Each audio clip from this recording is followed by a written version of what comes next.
Cancel पर cancel हो रहे विमान, एविएशन सेक्टर पर उठ रहे सवाल।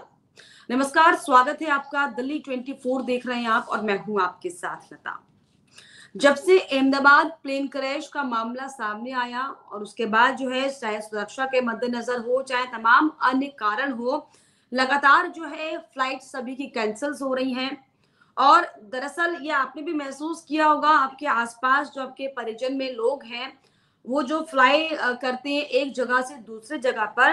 अब ज्यादातर फ्लाइट जो है वो लगातार कैंसिल हो रही हैं, चाहे वो एयर इंडिया की हो, चाहे वो इंडिगो की हो, चाहे वो अन्य फ्लाइट्स हो, स्पाइसजेट हो या फिर तमाम अन्य कंपनियां हो।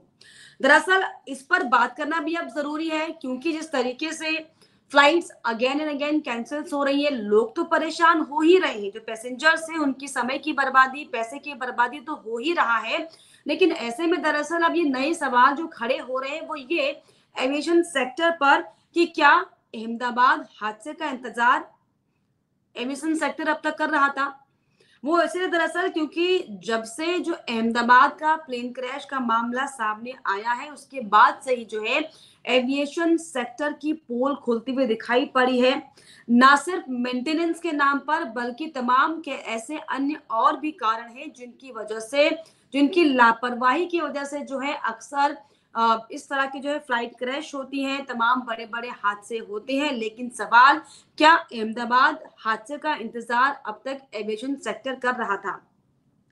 दरअसल अब जो फ्लाइट्स बार बार कैंसिल हो रही है, पहले कितनी फ्लाइट्स कैंसिल हुई है और क्यों हुई, इसका मैं जिक्र करूं तो 9 दिन में आप सोचिए कि हादसे को 9-10 दिन का समय हो चुका है। और इन 9-10 दिनों में 84 फ्लाइट जो है रद्द हो चुकी हैं, जिससे यात्री परेशान हो गए हैं, हैरान हो रहे हैं। और जो है जिसमें सबसे ज्यादा एयर इंडिया की फ्लाइट है, क्योंकि जो बोइंग नंबर 787 जो खराबी तकनीकी इन प्लेन्स में आ रही है, इसकी वजह से अब तमाम जो अन्य प्लेन्स है उनकी भी जांच हो रही है। और तमाम जो एविएशन सेक्टर्स हैं वो इसको लेकर ये बयान दे रहे हैं कि उड़ान से पहले सुरक्षा को ध्यान में रखते हुए जो है पहले ट्रायल लिया जा रहा है, जिसकी वजह से उड़ानों को कैंसिल किया जा रहा है, जिसका खामियाजा आम जनता को भुगतना पड़ रहा है।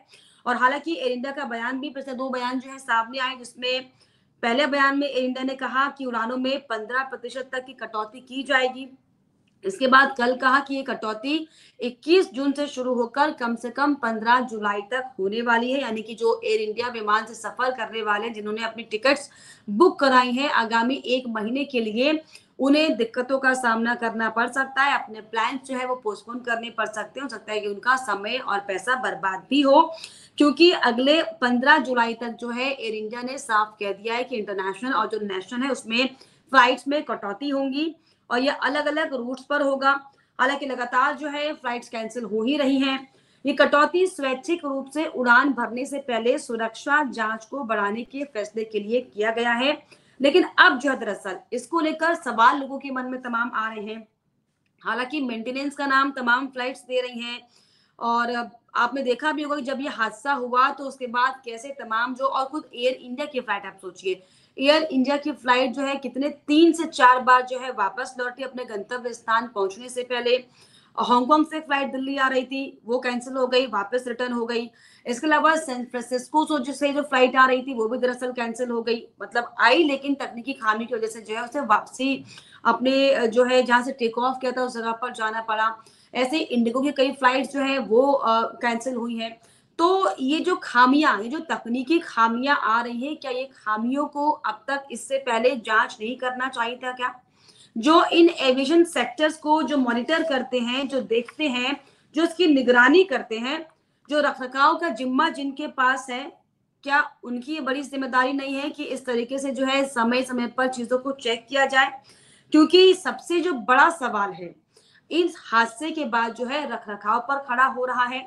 डीजीसीए से लेकर तमाम जो है बड़े बड़े एविएशन सेक्टर में आप सोचिए कि कई बड़े जो है मंत्रालय बनाए गए हैं, जिनका जो काम है, जिनकी जो जिम्मेदारी है वो सिर्फ रखरखाव की है, निगरानी करने की है एविएशन सेक्टर पर।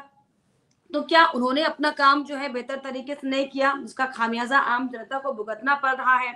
ये तमाम सवाल खड़े हो रहे हैं। देश में जो विमान की सेवा की निगरानी है वो डीसीजीए, बीसीएएस और एएआई करते हैं। तो क्या क्या खामियां एविएशन सेक्टर में है, ये क्यों नहीं ध्यान दिया गया, ये दरअसल सवाल खड़े हो रहे हैं।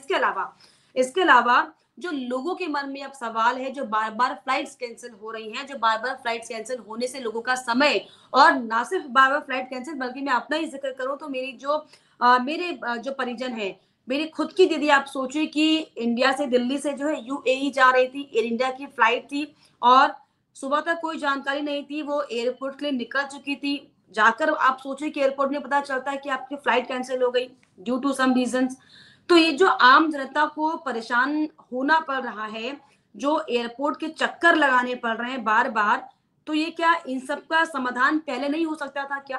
कि जो एविएशन सेक्टर है, ये इस बात का ख्याल रखने के लिए जिम्मेदार नहीं होनी चाहिए कि लोगों का समय ना खराब हो, लोगों के पैसे ना बर्बाद हो, और जिस तरीके से परेशानी हो रही है और जो हादसे इस तरीके से हो रहे हैं, अब लोगों के मन में किस तरह के सवाल है, अगर मैं इसका जिक्र करूं तो जो एयर इंडिया की फ्लाइट्स जो है, जो हादसा हुआ, भले ही उड़ान ना भर पा रही हो, लेकिन इस वक्त जो है लोगों के मन में एयर इंडिया को लेकर, तमाम अन्य फ्लाइट्स को लेकर सवाल खड़े हो रहे हैं कि अचानक से जो है इतनी सारी फ्लाइट्स रद्द क्यों की जा रही हैं, और खास तौर पर एयर इंडिया की।